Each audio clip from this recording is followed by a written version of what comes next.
What's up, everybody, and welcome to ITG Daily, the show that brings you the hottest in gaming news. I'm Drew Bosley. You can find me on Twitter at ArtisticGamer28, and that's the one, the only. It is Scott Savage. You can find him on Twitter at Savage. Scott, what's happening, man?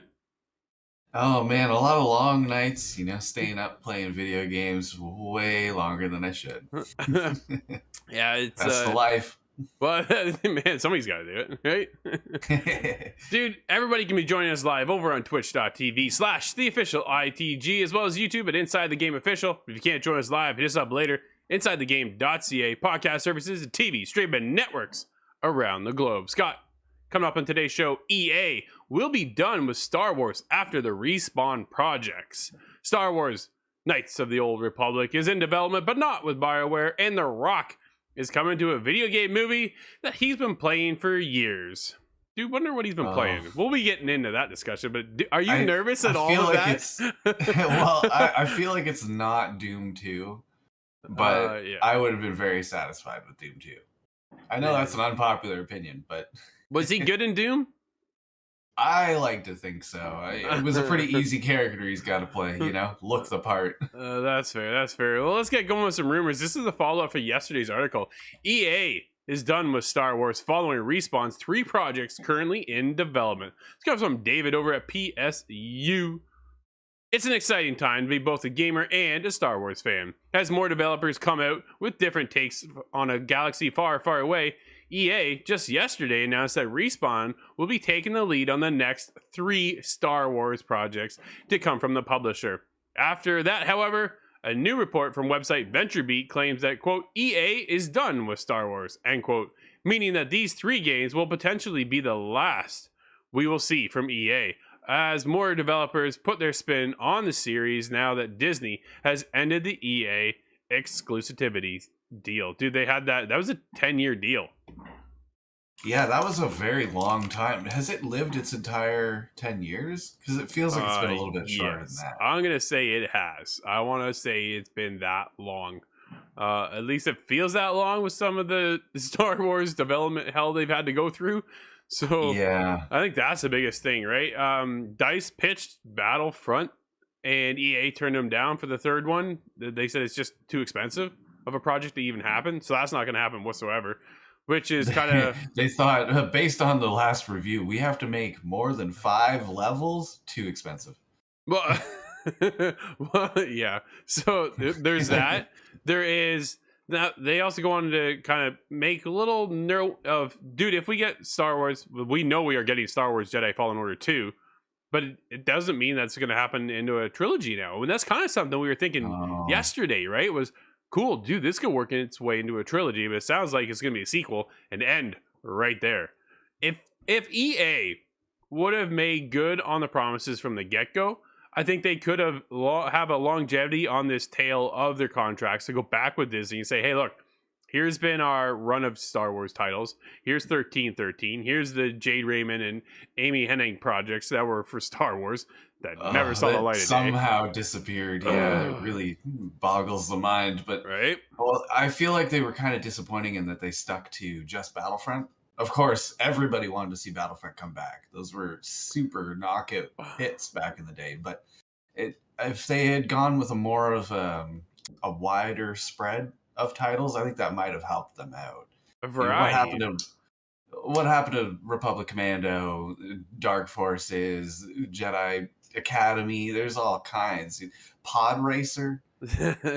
Dude, you keep bringing that one up. I get you. F-Zero. This is Star Wars F-Zero, man.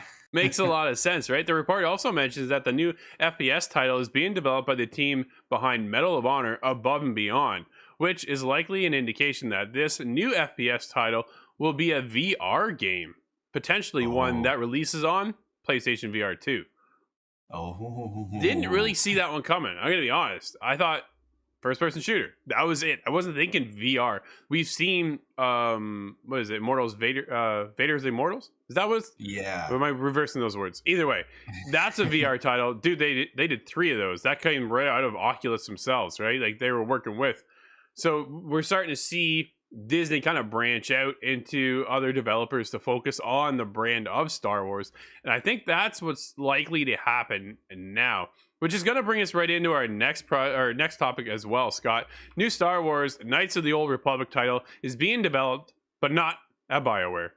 It comes from Justin over at The Gamer. Star Wars Knights of the Old Republic is one of the most beloved games that BioWare has ever made. While another entry in the franchise has finally appeared on the horizon, the game is, however, not being developed by BioWare. The new title is being developed outside of EA.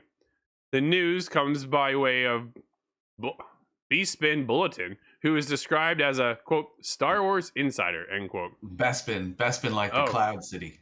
Gotcha. That rose to popularity with exclusive leaks he was reporting on Star Wars The Rise of Skywalker.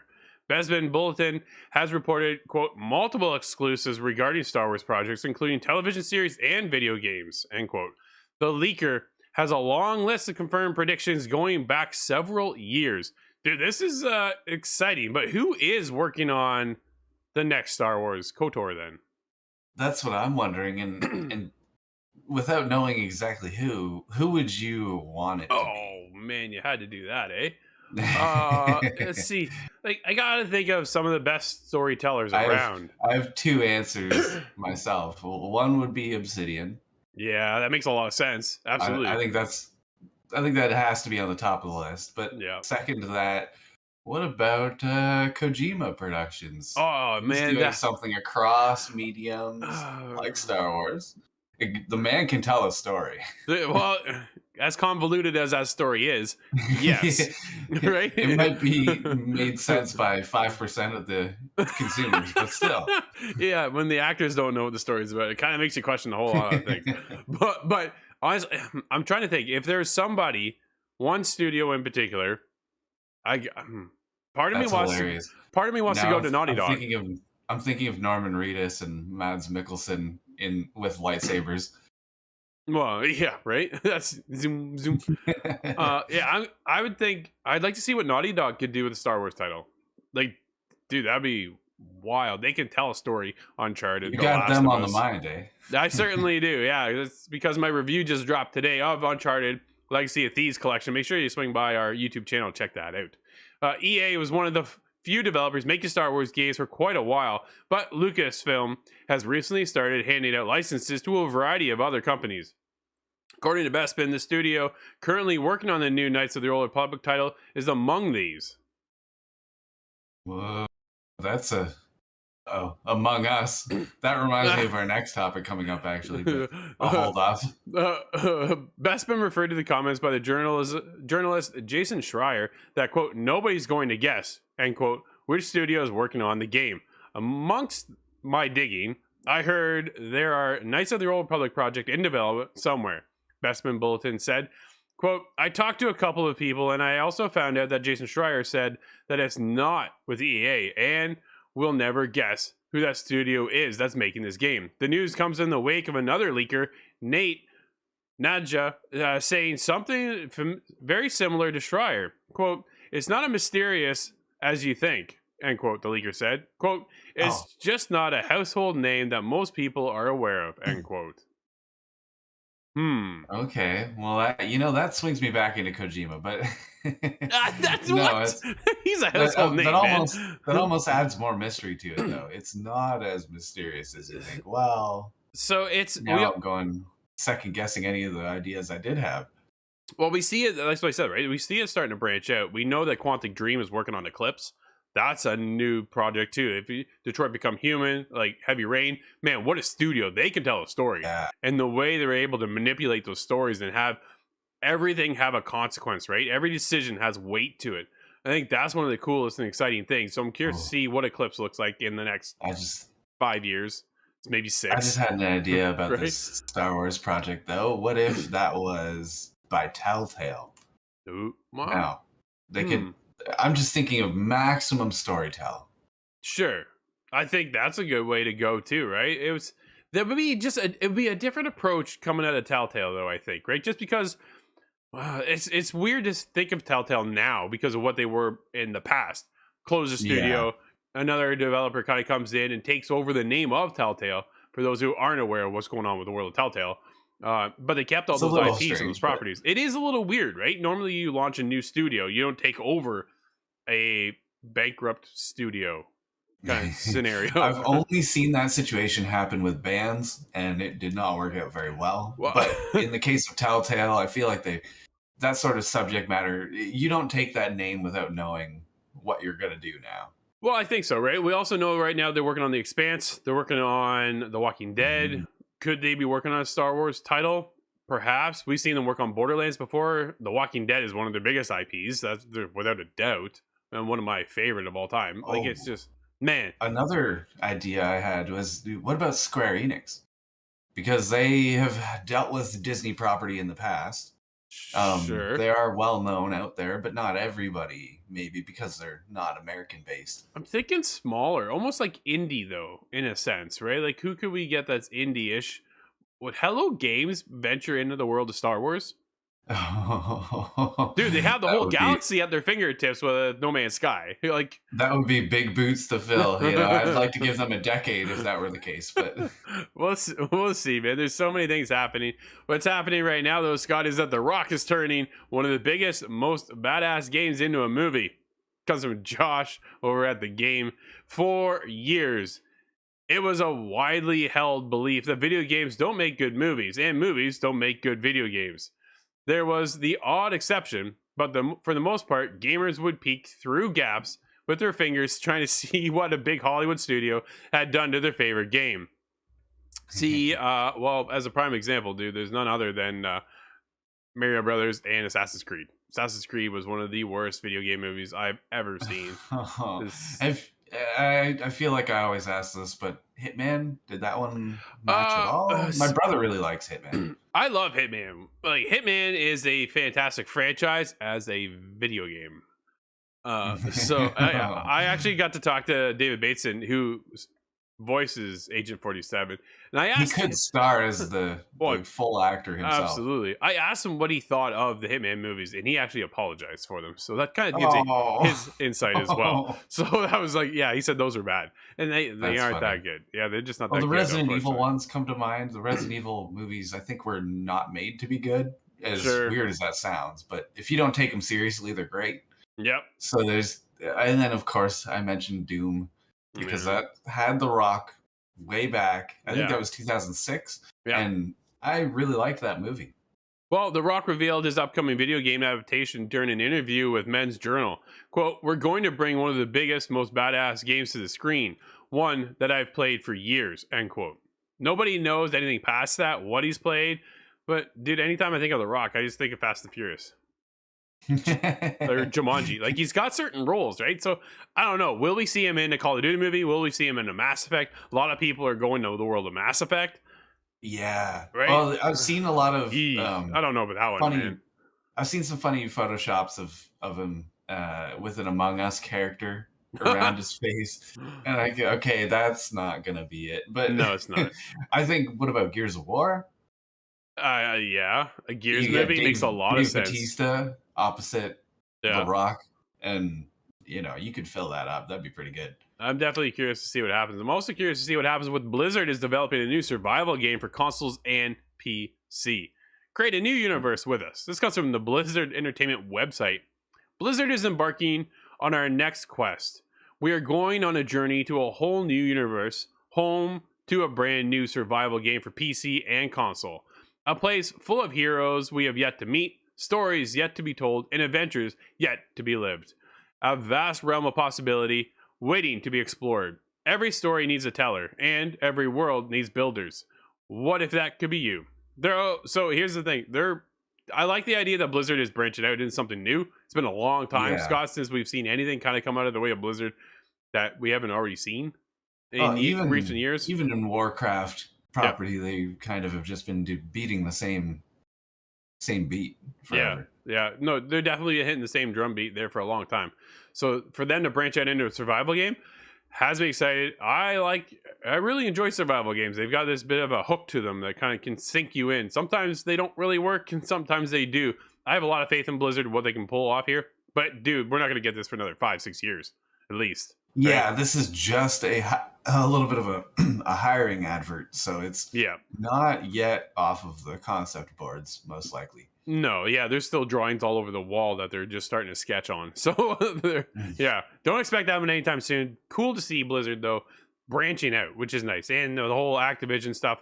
Well, let's get into the next one, because Call of Duty will stay on PlayStation for now. This comes from Bloomberg Reports. John Carson over at Game Informer. With Microsoft's impending purchase of Microsoft or Activision Blizzard announced last week, little has been said about which currently planned multi-platform games like Diablo or the immensely popular Call of Duty will see the light of day on non-Xbox consoles in the future. Now, I have a joke for that one. Diablo Mobile coming to all mobile platforms now. So Food's been on that one. He says it's not bad. Oh yeah, he's been on it. I've been talking to Foods about it. He says, yeah, it's okay. It I only know of it because of the absolutely great response. that was horrible. Now might be the time to breathe a sigh of relief for the fans of the prolific shooter franchise who own PlayStation hardware. According to a report from Bloomberg's Jason Schreier, PlayStation will still be a place to play at least 3 more Call of Duty titles. Schreier spoke with a handful of unnamed sources familiar with the deals between Activision and Sony prior to the announcement of the historic purchase. The 3 titles are said to be this year's Infinity Ward developed Modern Warfare follow-up, along with Treyarch's helmed game, which we assume is scheduled for next year. Taking the 3rd spot is an update to the successful Battle Royale mode Warzone, which stands as a separate entity of the Call of Duty franchise following its release in 2020. Dude, this aligns with Microsoft's action following Bethesda's purchase, seeing through existing deals to release games on rival platforms as originally intended. This, Scott, is a temporary move in my eyes, right? The deals are already laid. They can't do anything to break those deals. They're like, the obligations are there. And Xbox likes to play nice. They often do. They don't, like, games are still on other platforms that Microsoft own. That, the biggest one being Minecraft. Yeah. Well, and you have to think about all these people that are working on the new Call of Duties. Do you cancel them? Are you downsizing the team? Sure. Do you move them around? It's just such a mess to actually cancel those games. Yeah. And then to lose face for doing it, it doesn't make a lot of sense. Doesn't make a lot of sense. But then again, 3 more Call of Duties, that brings us to 2024. What are they going to do after that? That's going to be messy. I think what they're going to do is they're going to take a year off. I think Call of Duty could use a break at this point. I think that's the best thing for them. What they will do, though, is they'll keep Warzone going. Warzone will still be alive and well, but the next story campaign for whatever Call of Duty comes after that will probably take a year hiatus. Let them breathe some fresh air. We've played the last 2 Call of Duty games. Yep. 2, partially 3, for the show. 4. Well, I think I'm on like number 10 now. But we've been playing them for years. I'm thinking the last 2 were really interesting, but where are they going to go from next? We have the follow-up to Modern Warfare. I think that makes logical sense. Sure. I think there would be another Black Ops again. I think so. Would make a lot of sense. But then, where do they go if they do take a hiatus? What's the next Call of Duty going to look like beyond that? Do you think they're going to Xbox brand a lot of it and kind of, you're fighting the Covenant? No, I don't see that. Silly, but it would be, I don't see that happening. I think Call of Duty will remain as a Call of Duty thing. Dude, I'm a big fan of the Black Ops series. That's my preferred go-to. I love that spy genre itself. So when they were able to implement that within Black Ops, really kind of hooked me. I had a blast playing really them. Cool. Oh, it was a ton of fun. Well, it's not a ton of fun. I hope they get out of World War II. It just doesn't work out more often than not. Unless you're going to reprint World at War. Well, what we can reprint, though, is Grand Theft Auto Trilogy. The Definitive Edition has done just great, says Take-Two boss. This comes from Michael of CSU. That's man, this is Take-Two CEO Strauss Zelnick has told CNBC's Squawk on the Street. What? that GTA Trilogy, the Definitive Edition, did great for the publishing giant, describing the game's buggy launch as a glitch.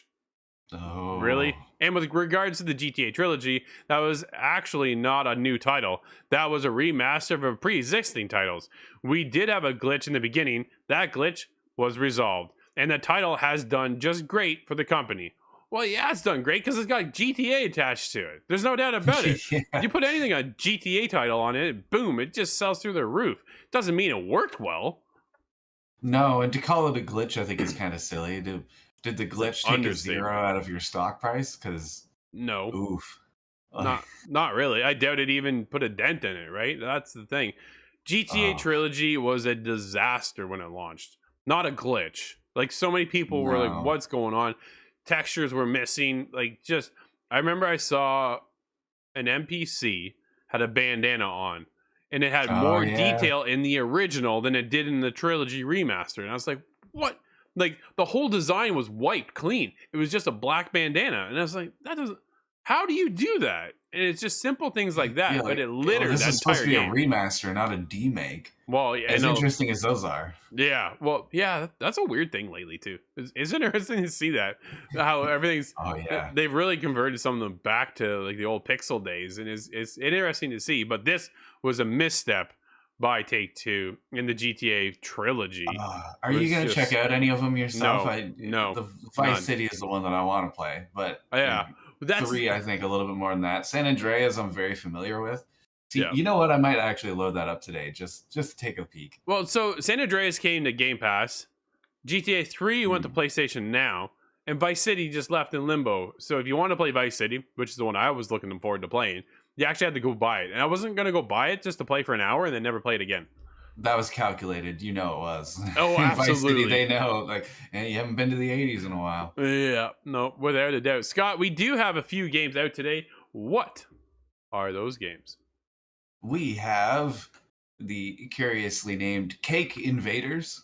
Oh, man. A lot of these games are curious. Xbox One, Switch, PlayStation 4, and 5. We have Elastomania Remastered. I'm not familiar with the original. That is on PlayStation 4, 5, Xbox One, XS, and the Switch.